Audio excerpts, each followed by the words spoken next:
Good morning. आज के যাচ্ছি দীঘা। তো হাওড়া স্টেশনে এখন বাজে সকাল 6:35 মতো। আমাদের ট্রেন আছে 6:45-এ তাম্রলিপ্ত এক্সপ্রেসে। তো ট্রেনে এখন বসে পড়েছি, দেখতেই পাচ্ছি। তো বাকিটা দীঘায় পৌঁছে কথা হচ্ছে তোমাদের সাথে। বাই।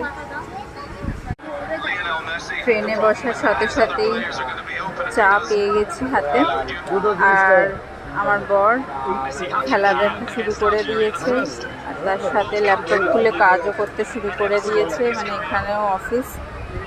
তো চলো বাদ বাকি সব কিছু তোমাদের সাথে শেয়ার করছি। ছাড়লো 6:49, 5 মিনিট লেটে। চলো ফাইনালি দীঘা। এই যে স্টেশন থেকে এখন বেরোবো, বেরিয়ে হোটেলের দিকে যাব। তো চলো তোমাদের সঙ্গে আরও বাদবাকি জিনিসগুলো শেয়ার করব আস্তে আস্তে, যাই করব না কেন।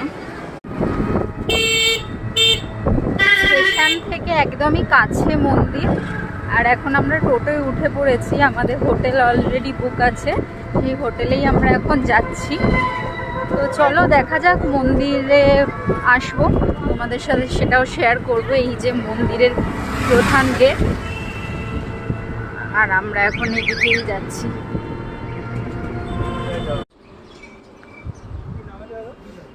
এই আমাদের হোটেল, আমরা পৌঁছে গেছি হোটেলে।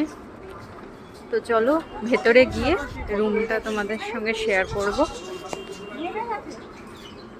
ফাইনালি হোটেলে তো চেক ইনও করে নিয়েছি। তো এবার চলো বিচে যাব, তারপরে তোমাদের সাথে শেয়ার করব। এই একটা ছোট্ট রুম, একদিনের জন্যই আমরা থাকবো, তো সেই ভেবেই আমরা নিয়েছি। পরিষ্কার পরিচ্ছন্নই আছে, আর একটা ছোট্ট ব্যালকনি আছে ওই পাশে।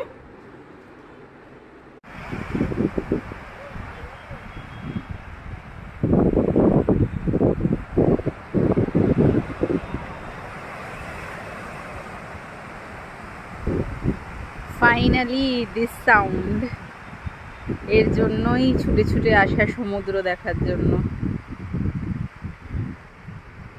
তো এখন জোয়ার আছে, এখনই আমরা নামবো এই সাইডটাতে। বেশি দূর যাব না, এখানেই ফোন সব কিছু রেখে চলো জলে নামা যাক।